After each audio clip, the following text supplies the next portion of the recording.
Since the launching of the personal identification document operation by ANIP, there has been a terrible rush in front of the institution.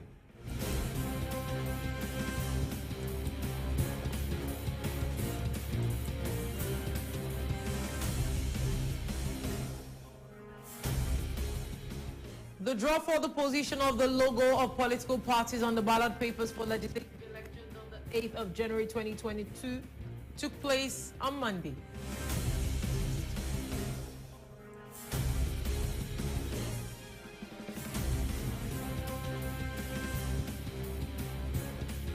The session of the Conference of the Managers of Human Resources of the States for the year 2022.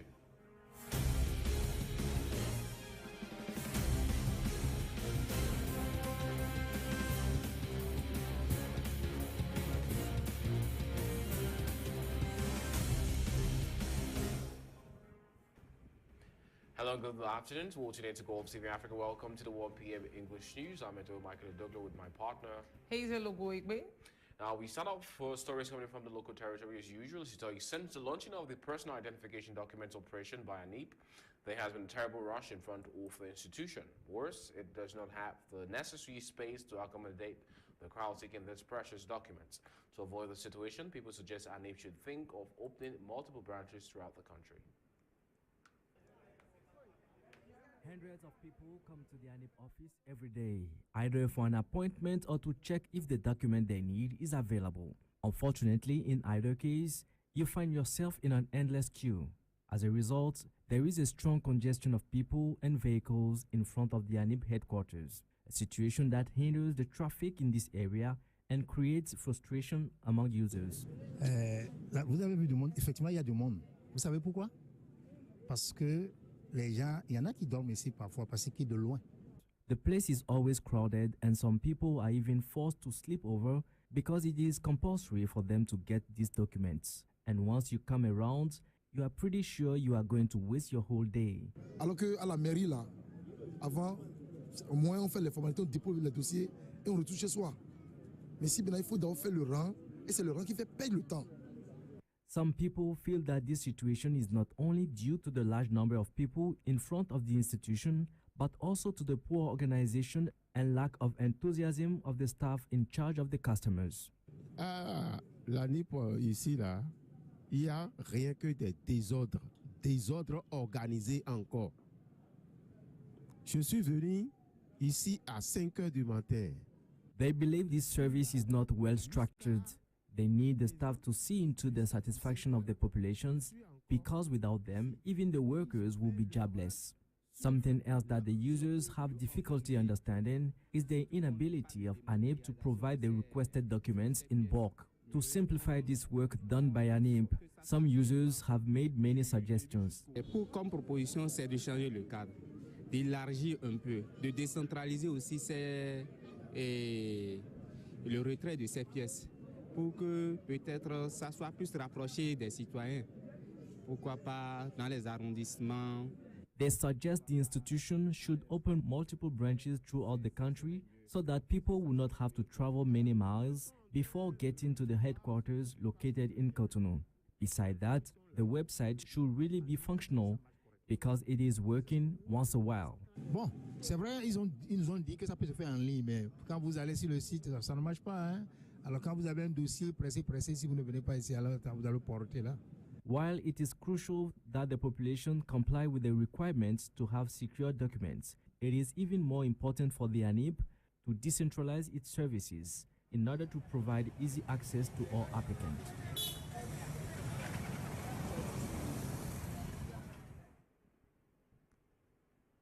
Still on the local scene, the draw for the positioning of the logos of political parties on the ballot paper for the legislative elections scheduled on Sunday, the 8th of January 2023, took place on Monday, November 2022 at the headquarters of the Autonomous National Electoral Commission Center.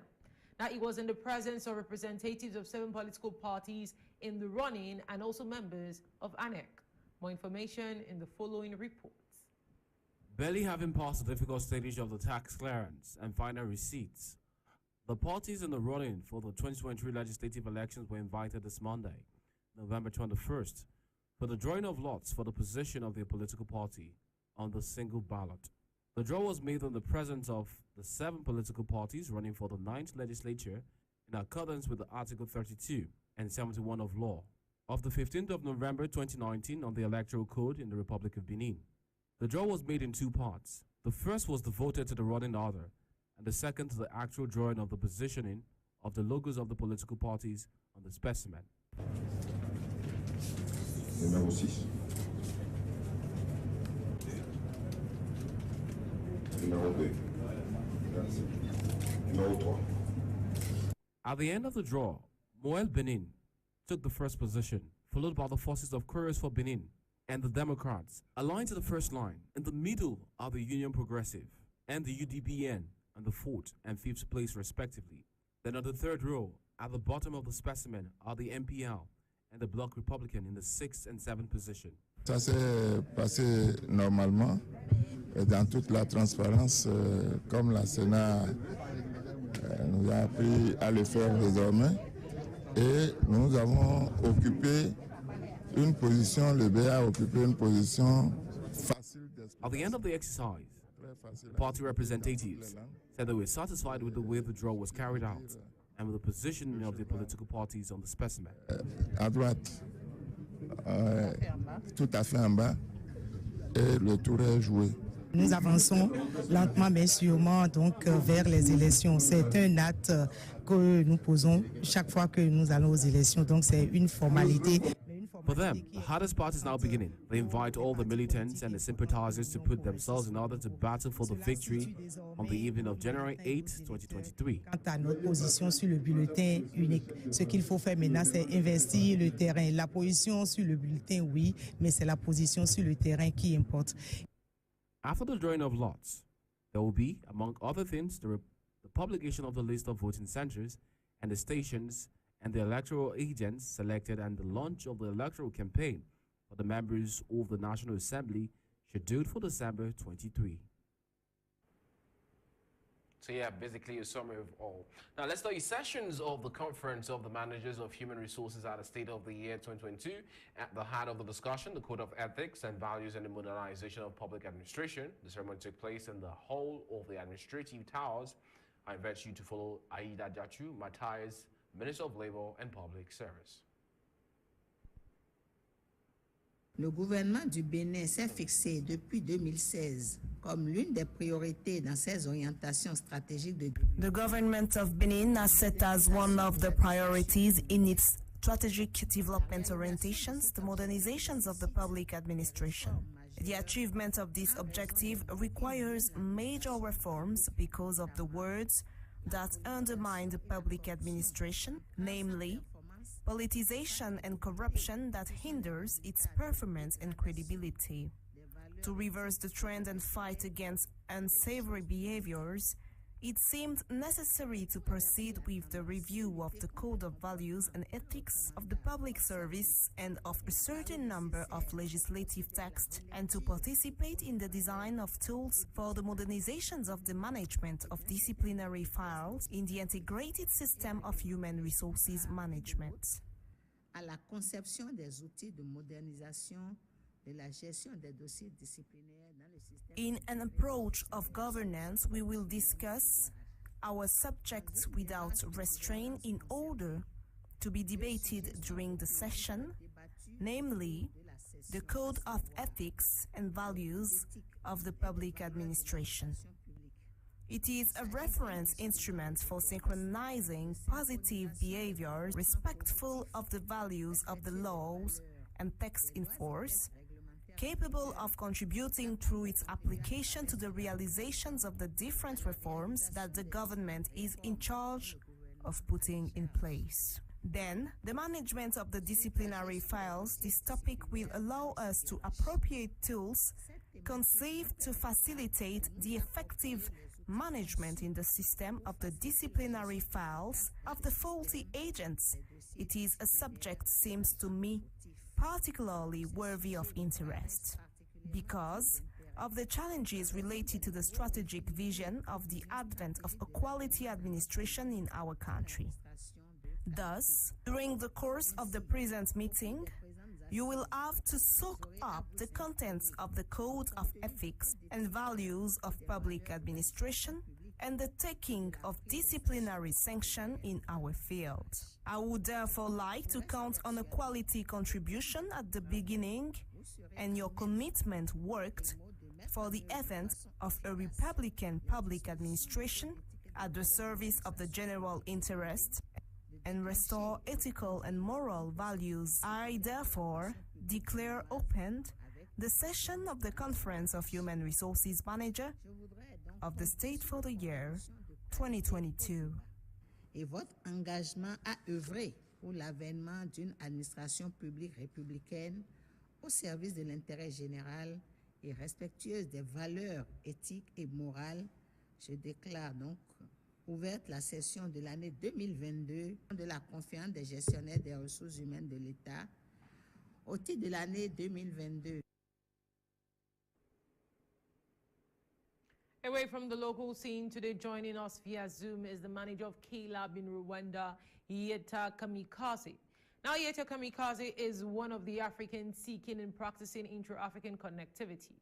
K-Lab is a unique open space where students, graduates, innovators all work on their business ideas to turn them into viable business models.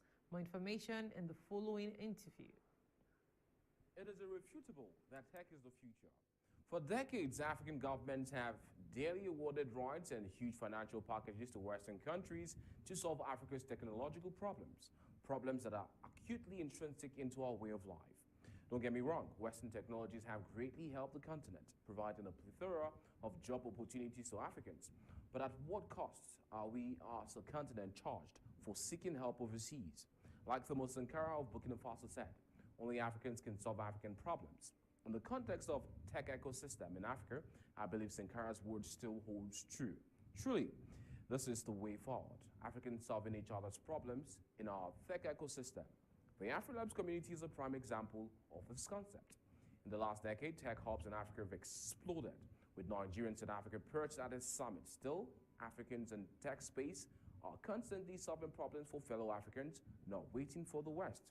Today, joining us via Zoom is the manager of K-Lab in Rwanda, Yeta Kamikaze. She's one of the Africans seeking and practicing intra-African connectivity. K-Lab is a unique open space where students, graduates, innovators work on their business ideas to turn them into viable business models. Hello, Yeta. How are you? Thank you for joining us today. Thank you for inviting me. It's really a pleasure. We know K-Lab is an open space where innovators can work on their business ideas, turning them into viable business models. But what is K-Lab's signature service? What service do you provide that separates K-Lab from other hubs? Yeah, what distinguishes, first of all, K-Lab was the first innovation hub, technology hub that was established in Rwanda in 2012, and other hubs joined after. And of course, most of the hubs did refer from us K-Lab because it was the first innovation pre-incubation hub that was established in Rwanda. And what distinguishes us from other hubs is because we mainly focuses on two pillars: creating talents and outsourcing them, and as well pre-incubate young entrepreneurs to a viable business model. And something else is that we are a non-profit organization. Most of the hubs really focuses on they do have different programs, but as well as they do have open spaces and charge the participants of the beneficiaries. And for us, we don't charge any penny to beneficiaries. We empower and create talents and empower the community. As manager, what's your duty at K-Lab? My duty is to create more talents in the Rwandan ecosystems, as well as solutions that can impact the community and the citizens of Rwanda. So mainly I look and try to reach and respond to the visions and missions of K-Lab as I create more different opportunities for the tech ecosystem, and as well create more talents and make new real talents in the ecosystem. What are the long-term objectives for KLab?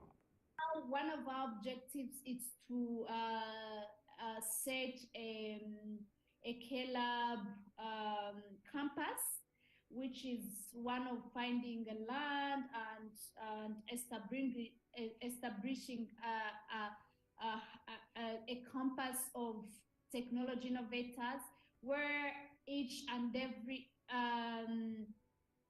talented and innovative people or innovators can be easily to access our space in a very large and impacts more and a very huge community, where this campus is going to be a campus of not only for the innovators and young entrepreneurs in the tech ecosystem, but where they could find themselves, they could find everything that they might need.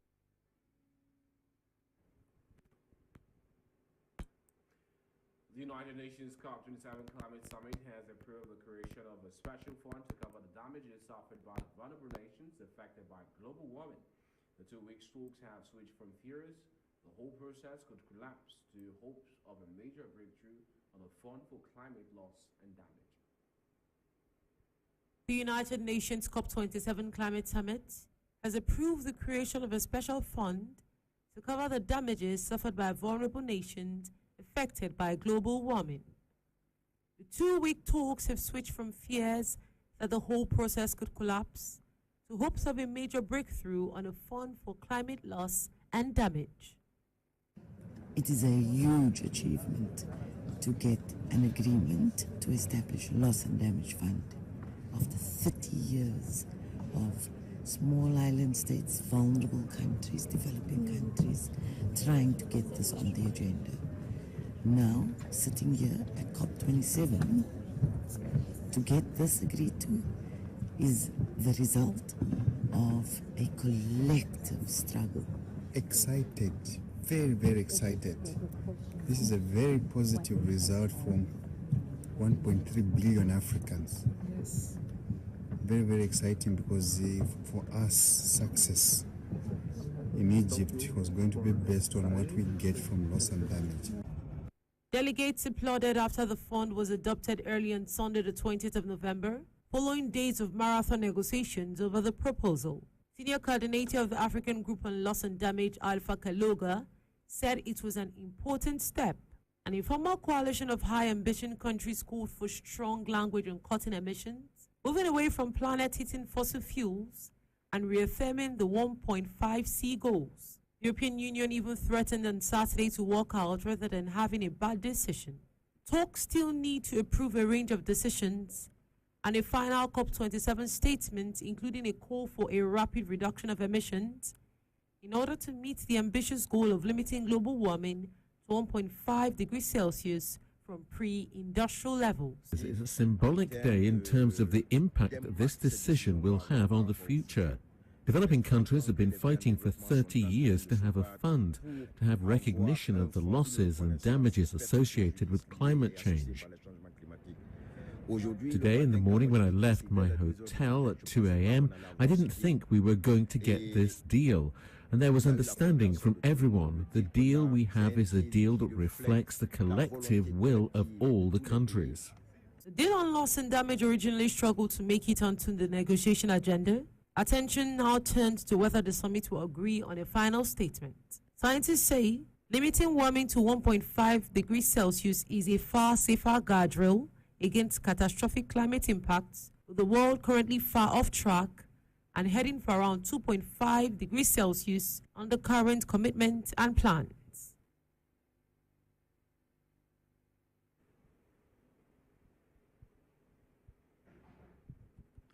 Away from that, moving over for the newspaper review. Hello, good day to today to Golfe TV Africa. Welcome to the World PM English News. We start off with the newspaper reviews to touch on stories across the African continent. So yeah, the newspaper review on Golfe TV Africa. We will be touching on top stories on the African continent, bringing them to you as they come in sharp. Also, we're going to be touching a lot on sports on the edition of the African Newspaper Review. So first, we touch on The Punch. The Punch is our paper of choice coming in from Nigeria.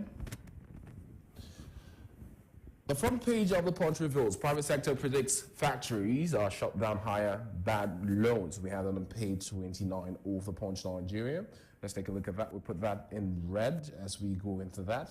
Just right there. Now, 16.5 interest rates, talking about the bad loans we have in the country. Also, yeah, private sector predicts factories shut down on higher bad loans. We have that on page 29 of The Punch. Also, still on The Punch, CBN interest rate hike will increase. Manufacturers on 5.5 trillion naira ton debt. We have that there. Also, monetary policy tightening worsen inflation, says the NACCINA. We have it right there. Also on The Punch, you can get that on page 29 of The Punch Nigeria. Now let's take a deeper look at The Punch as we want to go deeper into the stories. Now, Punch demands 25.1 million judgment that from the CBN. We have that there on page 7. Also still on The Punch, this is right there. Also in page AKT Speaker heads 4 cards. We have it on page 42. Abuja Bauchi kills football FRC plans mass burial. We have that on page 4 and 5 of The Punch Nigeria. Now still on The Punch.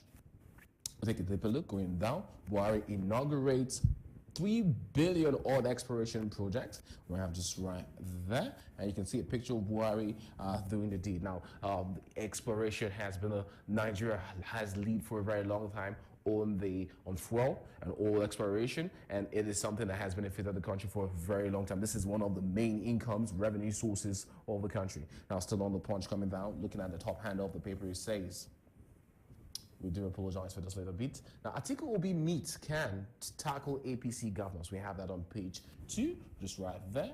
And also, it's late to resume voter registration. We have that as registration court rules. We have it on page 2. And also, 4 queues resurface in Lagos. Marketers blame the depots. We have that on page 30 of The Punch Nigeria. And that's all we have for you on The Punch Nigeria. Moving on from that to all the papers, we head now to the Nation Nigeria. The front page of the Nation Nigeria. We can't seem to find the Nation Nigeria, so we head straight to sports. The Punch Extra. The Punch Extra is one of my favorite papers of the day. We know we are in World Cup season. A lot of stories coming in hot. Now let's take a look at that. Front page says, what happened? Argentina stunned by Saudis, one of football's biggest upsets in a very long time. And this is the front page of The Punch Extra. Argentina lost to Saudi Arabia yesterday 2-1. Argentina is one of the top countries, top footballing nations in the world, and Saudi Arabia is not even in the top 40 teams in the world right now. What does this mean? This means this is actually everybody expected Argentina to win this game. All the bets, the bookmakers, everybody, all the odds were against Saudi Arabia. But at the end of the day, it was a stunning win for the Saudis last night. Last night, it was brilliant football played. And you should know the coach that was guiding the Saudi side was Roland. He's the guy that has won the African Cup of Nations twice.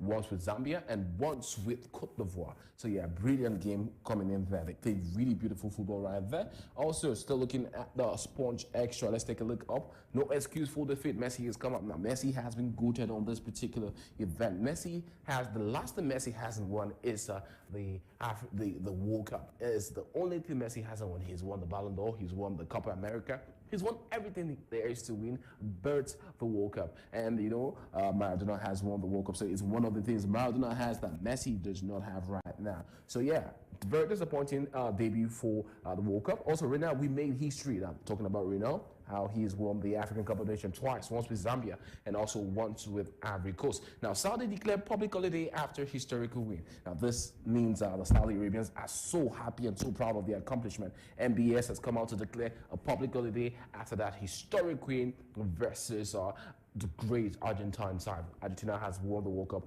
3 times in their history. So that just puts into perspective exactly how big a team Argentina is. Now, looking at the side, Asian Eye upset against favorites titles. So that match is going to be featuring there today on page 4. Also on Blazers at last Lions clash. We had it on page 5 as well.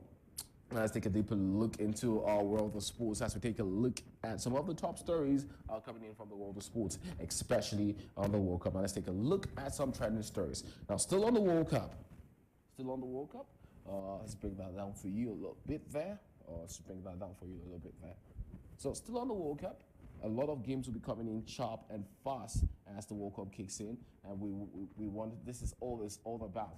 Now, later today, we'll have games that will be played all day long. Now, let's tell you, Portugal is going to be playing Ghana for the clash of Group H, and the stats are just there. Cristiano Ronaldo will finally be debuting for that one. Now, let's take a look at some of the other top stories, some of the top fixtures, and take a look first to see some of the fixtures that we had yesterday. Just real quick. Now, yesterday we had, of course, Saudi Arabia versus Argentina. That ended 2-1. Denmark, Tunisia.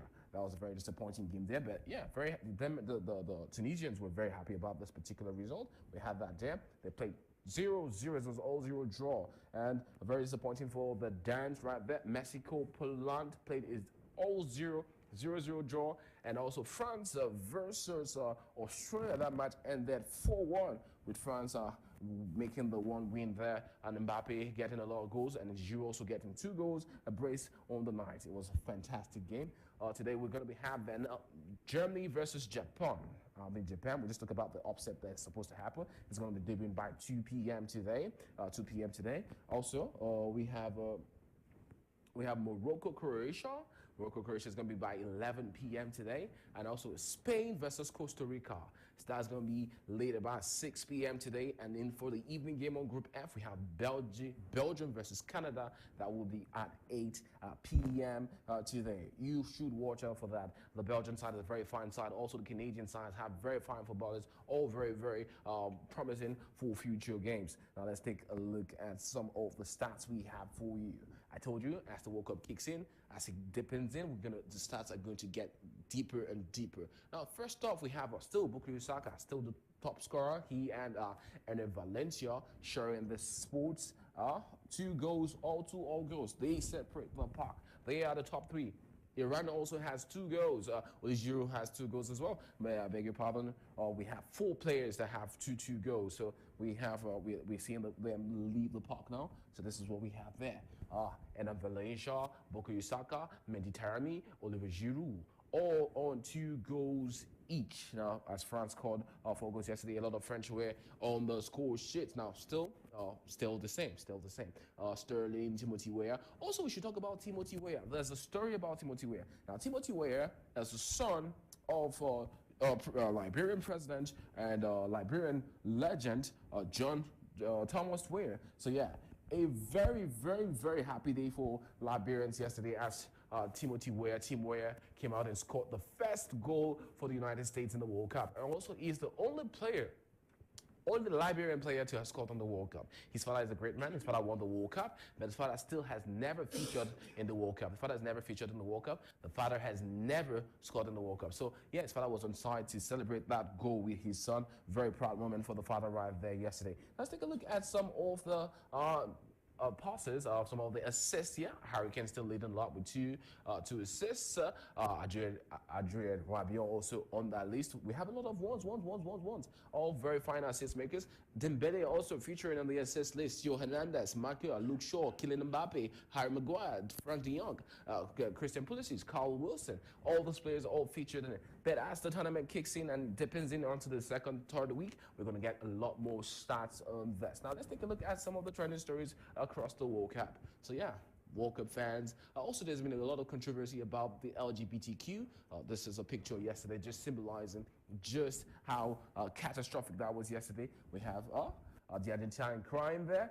Very sad story there. And we have also them praying to their God, saying, yeah, we have done this. We were able to beat Argentina 2-1 on the night, even with Messi on the pitch. So yeah, fantastic win for the boys yesterday. Fantastic win. So yeah, I'd rather be watching Workshop than tell. Okay, there's still a lot of controversies coming in from a lot of controversies coming in from the Qatar World Cup. The Qatarians are very against the LGBTQ community. So yeah, a lot of people that came out with the rainbow flag were not allowed into the stadium yesterday. They were all set outside. So yeah, Japan will be playing Germany later today. Looking for another World Cup upset. So yeah, let's look at that. That's all like a lot of the top trending stories we have coming in from Twitter. Now let's move on from Twitter and head back to top stories on the paper as we touch on further stories coming in from Ghana. So now let's take a look at Ghana. The front page of Ghana, the Daily Guide Ghana reveals. The top page of the Daily Guide reveals, let's show leadership, Yang Pong to the MPs. We have that on page 7, page 3 of the Daily Guide, talking about the 2023 budget statement. This is what it's all about, the 2023 budget statement. Also, Nana quotes global support to end terrorism. We have it on page 6. Still, Patrice Talon. You know, we should know this is the President of the Republic of Benin, with Nana Akufo-Addo, President of Ghana, because now they are both regional leaders of the region. Moving on from that, still on the Daily Guide Ghana, the Foreign Ministry unaware of EC's plans registration. We have on page 6, just right there. We have on page 6. Let's take a look at that on page 6. Let's claim this. So right there, Foreign Ministry unaware of EC's plans registration. Shares son, one other dragged to court, conceal not feed full purpose of quaffle. We have it on page 3, page 6, and page 6, respectively, on the Daily Guide Ghana. Moving on from the Daily Guide Ghana, we have the next paper of the edition as we touch on the New Vision Uganda. Front page of the New Vision Uganda reveals.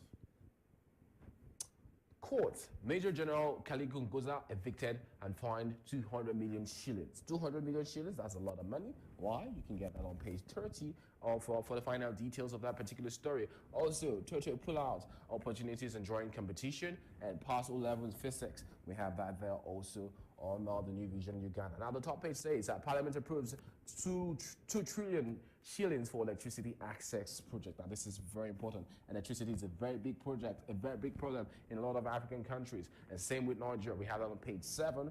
So more of that. So 100 districts to benefit from new power connections. That is the front page. This is what every Uganda must be looking forward to right now to end the current power problems they have in the country. Looking up at that, Nambija Widow rescues upset judiciary. We have a picture of that right there. So top story there. Also, what drives parents to opt for homeschooling? Like, why do some parents want their kids to be homeschooled? Now, there are a lot of benefits to your kids being homeschooled, but one thing your child is going to lack is the participation with and the social interaction with other students. You know, you need that social interaction to have your kids play with other kids and discuss with other kids and challenge other kids, and that's very quite important. Now, still, every paper still hasn't gotten over the fact that Saudi won against Messi, Argentina's Messi yesterday. So yeah, the New Vision Uganda also pointing out that very painful fact right there. All right, moving on from the New Vision Uganda, we head to the next report as we touch on the daily news from Egypt. Now, front page of the daily news from Egypt reveals what does top page say? All right, still loading. The graphics still loading. I'm going to apologize for that. Now, we have it now. So Egypt agrees to sign an agreement on maritime rescue. Very important. Egypt making heavy strides in the north of Africa. Right there, Al-Sisi trying to put Egypt as one of the top countries on the planet, not just in Africa, but on the planet. Now, Al-Sisi follow-ups on Uban development project on Al-Rarik Island.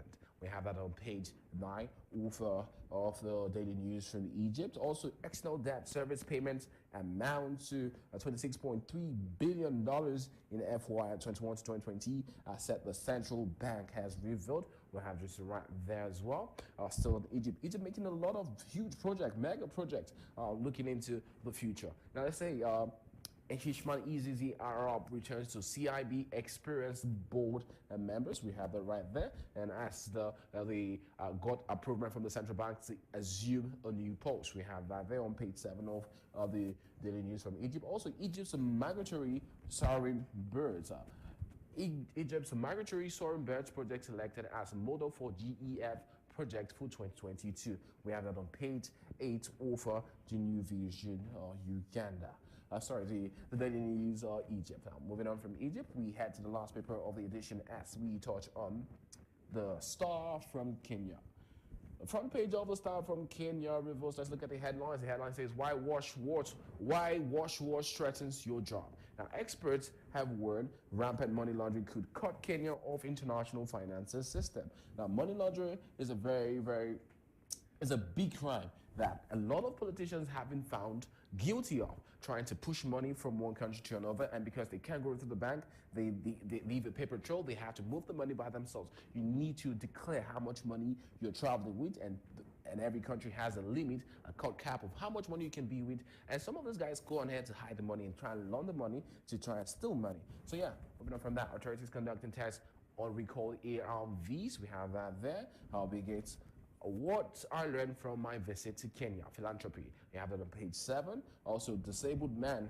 Oh, let's take that up a little bit so you can see that right there.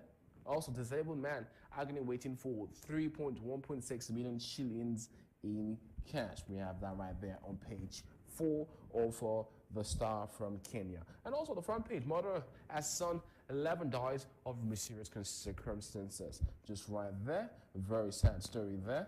It's always very sad to see for a parent to have their kid, to bury their kid. It's a very sad story. No parents want that. Well, this is all we have for you for the Star from Kenya. We have no other ones. Well, here is where I make my enigmatic conclusion as I say goodbye. This is all we have for you from the African Newspaper Review. I'm Metohuey ADOGLO. Catch you same time tomorrow. Thank you so much, Metohuey ADOGLO, for the newspaper review. All right, moving on from that, polling stations closed in Equatorial Guinea on Sunday to begin the counting of the votes. Millions of voters were expected to cast their ballots for the presidential, legislative, and municipal elections. According to some members of the voting center, the day was calm and without incidents, with high participation of people in the elections, while the opposition has suggested voting irregularities. Polling stations closed in Equatorial Guinea on Sunday, the 20th of November, to begin the counting of the votes. Millions of voters were expected to cast their ballots for the presidential, legislative, and municipal elections. According to some members of the voting center, the day was calm and without incidents, with high participation of people in the elections, while the opposition has suggested voting irregularities. A member of the Independent National Electoral Commission described a calm election day. Opposition candidate Andres Essono told journalists that his party had been receiving complaints all day from across the Central African nation, with many voters saying they were forced to cast their ballots publicly rather than in secret. Essono was one of only 2 candidates running against Obiang in Sunday's election. The other was Bonaventura Musu Asumo from the Social Democratic Coalition Party that in the past was an ally of the government. In all the polling stations, we did not find too many anomalies. People voted normally.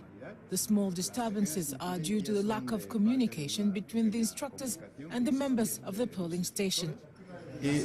So there was not much that we can find that could have stopped the voting. Everything went normally. President Teodoro Obiang Nguema Songo has never received less than 90% of the votes in his 43 years tenure. 14 of the 17 countries' opposition parties joined an alliance with the PDGE Democratic Party of Equatorial Guinea, whose candidate is Obiang, accused of leading an authoritarian regime that his critics have long accused of intimidation, torture, and corruption. The incumbent president expressed optimism about the election's outcome after voting alongside his wife, Constancia Mangwe do Obiang. Final results of the presidential, legislative, and municipal elections that took place on Sunday are expected to be announced in the coming days. Despite its oil and gas riches, Equatorial Guinea has a dramatic gap between its privileged ruling class and much of the population, which lives mainly on subsistence farming. The Obiang family has long been accused of living in opulence and using money from state coffers to fund their frivolous lifestyle.